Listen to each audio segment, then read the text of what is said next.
بسم الله الرحمن الرحيم. طريقة استرجاع حساب تويتر عند السرقة.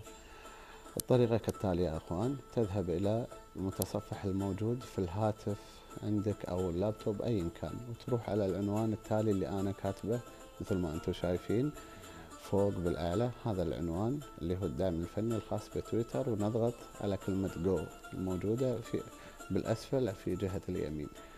بعد ذلك يا أخوان راح تفتح لنا صفحة اللي هي صفحة الدعم. مثل ما أنتم شايفين أنا كاتب اسم حسابي اللي هو C10. هني تكتب اسم حسابك، وضروري تكتبه حاليا في تويتر، ممكن الحرامي يكون غيره، تكتبه ومن ثم تضغط كلمة بحث.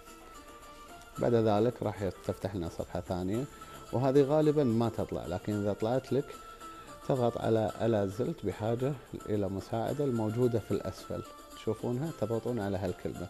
إذا طلعت لك الصفحة هذه تضغط على العبارة الموجودة في الأسفل فقط. بعد ذلك راح تفتح لنا صفحة ثانية يطلب مننا الإيميل ووصف للمشكلة بشكل مختصر.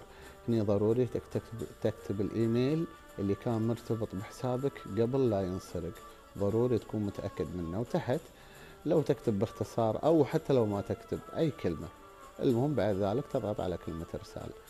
بعدين هني هذا إشعار بأن العملية تمت بنجاح. بعد ذلك تروح لإيميلك، تفتح الإيميل راح تلقى رسالة بهذا الشكل. هني ضروري جدا تتم عملية الرد. هذا إيميل جيميل، في الأعلى جهة اليسار على رسمة السهم أضغط عليه مرة واحدة علشان أسوي عملية الرد. راح يكون بهذا الشكل عملية الرد. أنا كاتب هني مثلا hello my account has been hacked. هني انزل سطر اكتب يوزر نيم نقطتين فوق بعض، يمها كاتب بالعربي انا، شيلوا الكلام بالعربي. مثلا اسم حسابك تكتب علامة الآت C10، تحتها بالضبط ايميل نقطتين فوق بعض كاتب بالعربي البريد، لان حبيت اني اوضح لكم. هني تكتب الايميل وتحتها لاست لوجن، تاريخ آخر دخول لك الحساب وضروري يكون بالميلادي. تحتها ماي فون، إذا كنت رابط حسابك في رقم هاتف تكتبه مع مفتاح الخط الدولي. إذا ما كنت رابطه بهاتف لا تكتب العبارة هذه، فقط نفس ما هو مكتوب. هذا تقرير مختصر. ومن ثم فوق بالأعلى كلمة إرسال نضغطها فقط لا غير.